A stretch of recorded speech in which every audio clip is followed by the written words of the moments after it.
And extremely risky operations are underway right now in Pokrovsk and around the city. The Ukrainian Special Forces Main Intelligence Department are making their best to demonstrate absolutely phenomenal skills, which I'll talk about in today's video. They are using helicopters to make some operations, airborne operations in Pokrovsk region, where it's really the hell of the world right now is going on, the hellish conditions. So about them I'll be talking today in the latest update of Ukrainian battle map situation as of November the 1st. Greetings, dear friends. My name is Vasyl Pekhno. I'm a Ukrainian journalist, and I invite all of you to like this video, share it, subscribe, and leave your comments just below the video. Let's begin today's overview. So the situation near Pokrovsk remains extremely difficult. To say that it is simply difficult is in fact not saying anything at all. Yesterday, however, a video was published by Oliver Carroll, a correspondent for The Economist. The video personally gives me rather mixed feelings. In the video, you can see special forces, most likely special forces from the GUR, the Main Intelligence Directorate, landing from a helicopter in the Pokrovsk direction. And accordingly, they head out somewhere into the field to work, moving towards the tree lines to carry out their tasks. According to the information that was released in that video, which, by the way, I am deliberately not showing here, because, to be honest, I believe that such videos shouldn't be shown. They shouldn't be shown because if it were safe, the GUR would have released footage of this operation themselves. The operation is obviously still ongoing. The most I can do is show a photo, a screenshot, let's say, from that video, because it's difficult to geolocate the site from it. But it's clear that the video is already circulating on social media, and at this point it's a lost cause, but honestly, I think it's not quite right. The fact that such a video was leaked online makes it possible to determine basically the very fact of how the landing took place, the location of the landing being geolocated. It's not okay. I'll repeat myself. If it were possible to publish this, the GUR would probably have published it themselves. But since it's already out there on the internet, there's this video showing the GUR landing near Pokrovsk. Honestly, regarding these operations, I used to say before that the group does absolutely phenomenal things. Just a few days ago in Pokrovsk, they did it again, and by all accounts, this definitely belongs among those phenomenal feats. And this story about using a helicopter in the conditions of modern drone warfare, it's just madness in such a difficult situation as the one currently near Pokrovsk. It was an enormous risk, but the special forces took that risk. Yesterday, sources in the security service confirmed to Suspiln that GAR Aviation and special units had launched a complex airborne operation in the city of Pokrovsk with the aim of improving our position, the position of our troops. First of all, I think it's highly likely that this is about deblockading some of our units, because I'm not going to be all doom and gloom here. To be honest, judging by what we're seeing, saving Pokrovsk is, to put it mildly, extremely difficult. No one is saying it won't happen, but it's very difficult to do. Yes, of course, there are loud headlines about what's happening there right now. Some kind of major counteroffensive operation. They don't really save the situation as such. You can write loud headlines, but what's important now, and this is the main thing, is to evacuate people from those areas where it's impossible to hold the defense. From Pokrovsk, for example, evacuate people. And on the contrary, focus efforts where it's still possible to do so. Because improvements, after all, are possible to some extent, and that's obvious to eyewitnesses. That's exactly what the Main Intelligence Directorate and our special forces are working on right now. Because the overall situation in the city of Pokrovsk, where the so-called gray zone has now spread almost to all administrative boundaries, if we trust deep state, and there's no reason not to, shows that the enemy is spreading over quite a large distance in significant numbers within the city. And obviously there are a lot of enemy forces in the city, and Pokrovsk, as a large populated area, is the perfect place for personnel to accumulate. And the Russians understand this. They are now bringing a huge number of troops there, and this has been going on not just for a few days, but for weeks already. As we know, they operate as sabotage groups. Right now, there is a more or less clear and established route through which they infiltrate from the south and southeast. But overall, as you can see, Russian troops carry out these sabotage raids, penetrating to various depths. Pokrovskaya, They pass along the highway, settling in different areas. And these sabotage groups are very difficult to detect and catch because in some places they simply don't shoot. They don't even wander around the city, don't walk around. They hide and wait for the right moment to get closer to some next settlements, to some next points. They come in groups of 2 or 3 people, sometimes even alone. And now there are reports that the enemy is already more present on the northern outskirts as well. Pokrovsk, which for now, as we can see on the deep state map, is under the command or control and under the control of the defense forces. Although both Zelensky and Syrskyi claim that the situation in Pokrovsk is under control. We will believe it, but objectively. The situation is very, very, very difficult, but there are certain, even genuinely good news, because now, more or less, it has been possible to determine exactly where, in which locations, the enemy is positioned. If it is possible to determine this, it means that the enemy can be targeted more effectively. Because the main goal of such spreading and dispersal of the enemy around Pokrovsk, as I mentioned, is to throw our defense into chaos. To turn everything into complete chaos, where it's impossible to understand who is where, what is happening where, and how. But it's difficult in the city. It's difficult in the city. They already know where the enemy is, and they are hitting them hard there, obviously, including special forces. At the same time, quite a few critical articles about the situation in the city are appearing in Ukrainian media in particular. For example, the war correspondent from Hromadske, Diana Butsko, published a piece about Pokrovsk the other day. Here is Diana herself in Pokrovsk earlier, and you can see how the headline for this piece sounds. Pokrovsk and Myrnohrad are already considered lost, so to speak, to put it briefly. I start the conversation with Hromadski's pilot, Valery, whom I replaced at his request. He had just left his position in Pokrovsk, where he had spent 13 days. During this time, his unit had to retreat 3 times because the Russians are moving quickly through the city. The UAV unit found itself just 900 meters from the enemy and was forced to operate in a city into which the Russians are penetrating deeper and deeper.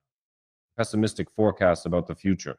Pessimistic forecasts about the key city in southern Donetsk region are being voiced not only by the soldiers working directly in the city, but also by officers.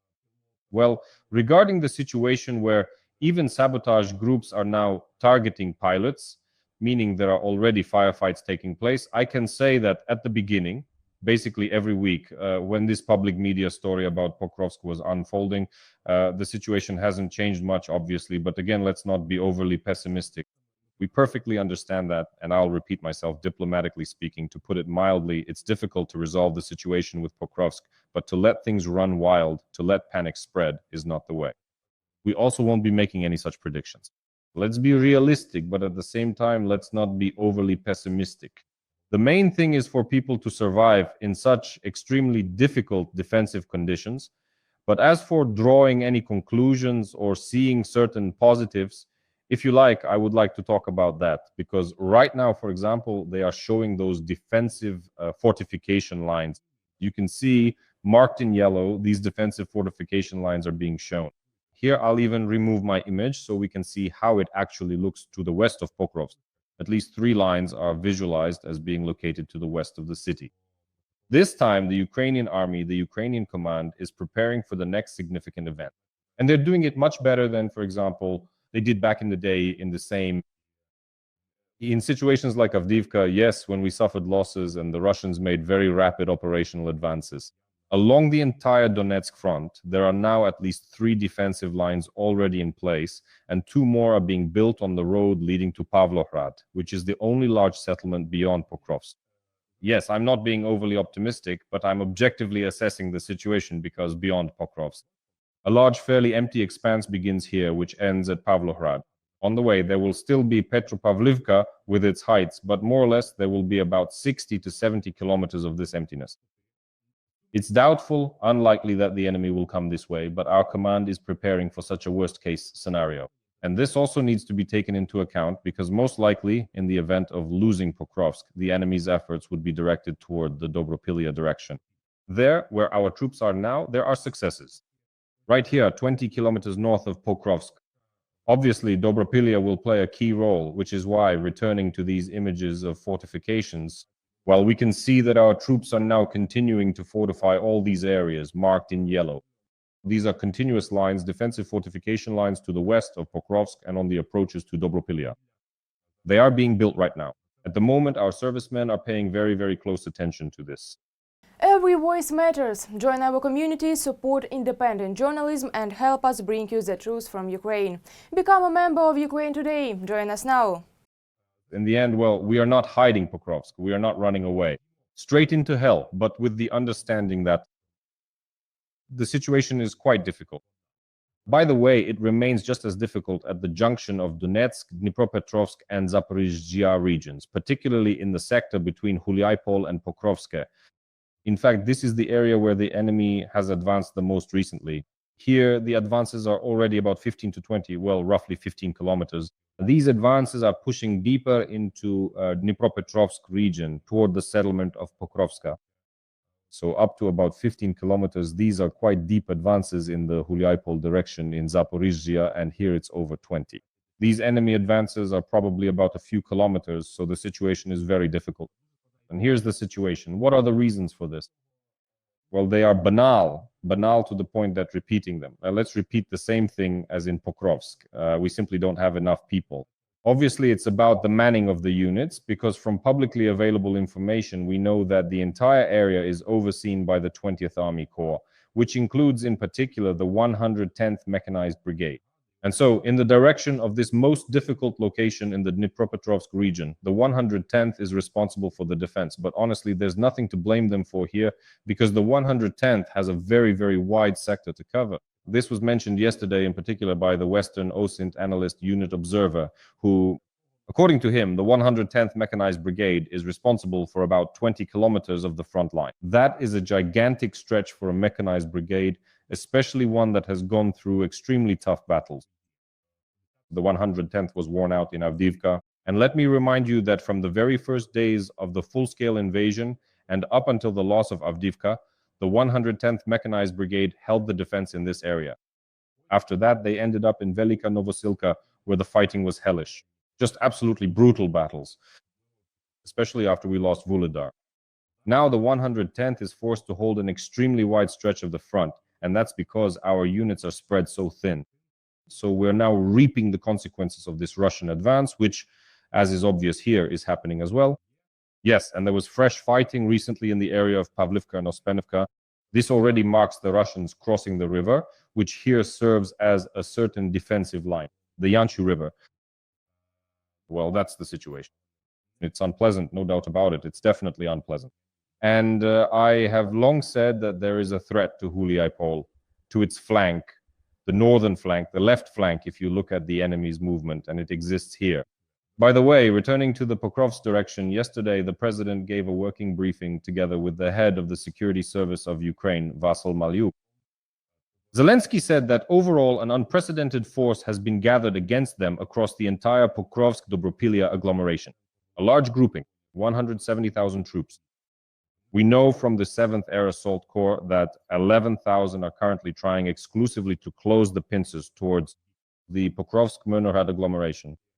In total, there are 27,000 Russian servicemen in the vicinity of the city of Pokrovsk, and the overall number is 170,000. Thousands, this is a gigantic number, and that's exactly why it's necessary to hold Pokrovsk. But of course, the goal is to do this with as few losses as possible, yet to hold it in the sense of engaging these 170,000 in combat. This is precisely what creates a significant need for the defense forces.